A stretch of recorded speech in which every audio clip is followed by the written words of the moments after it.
Hello everyone, welcome to brand new blog. Guys, আগের ব্লগে আমরা দেখিয়ে ফেলেছি অলরেডি কলকাতা থেকে আমাদের বোর্ডিং স্কুল আসার গল্পটা। যাওয়ার পথে আমরা এরকম একটি লম্বা জ্যামে ফেসে গেছিলাম। 1-1.5 ঘন্টা ধরে এই লম্বা জ্যামেই আমরা আটকে পড়ে গেছিলাম, কারণ কি না সামনে একটা ল্যান্ডস্লাইড হয়েছে, যার কারণেই এত লম্বা জ্যাম।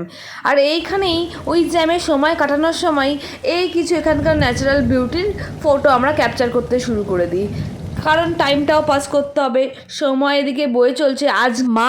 আজকেই আমাকে বোর্ডিং স্কুলে পৌঁছে কলকাতায় ফিরতে হবে, তাই 7 ঘন্টা জার্নি করে মা আজকে কী করে ফিরবে সেই নিয়ে টেনশনও করছিলাম। ইতিমধ্যেই আমাদের এই জ্যামটি ছেড়ে দিল, আর এখানেই ল্যান্ডস্লাইড হয়েছিল, যার কারণেই আমরা অতক্ষণ ধরে এই জ্যামে আটকে পড়েছিলাম। বোর্ডিং স্কুলটি উত্তরবঙ্গের কালিম্পং শহরে, আর এখানকার প্রাকৃতিক সৌন্দর্য এতই সুন্দর যা তোমাদের মুগ্ধ করে দেবে।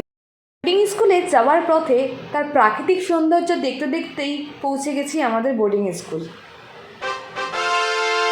রকভেল একাডেমি। হ্যাঁ, এটাই আমার বোর্ডিং স্কুল। অবশেষে পৌঁছে গেছি আমার স্কুলে। এবার মায়ের যাওয়ার পালা। আজকের ভিডিওটা এতটুকুই।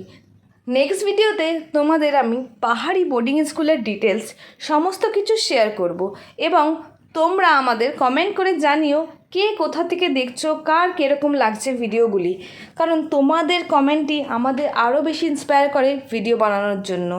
চ্যানেলটিকে লাইক এবং সাবস্ক্রাইব করে মা এবং ছেলের পাশে থেকো। আর ভিডিওটি দেখার জন্য অনেক ধন্যবাদ। আগামী 3 মাসের মধ্যে এখন আর ছুটি নেই, আবার ছুটি পাবো অক্টোবর মাসে দুর্গাপুজোর সময়। তখন আবার বাড়ি ফিরবো, কলকাতায় যাব, মায়ের সাথে দেখা হবে। তাই খুব কষ্ট হলেও মাকে হাসি মুখে বাই করতে হলো।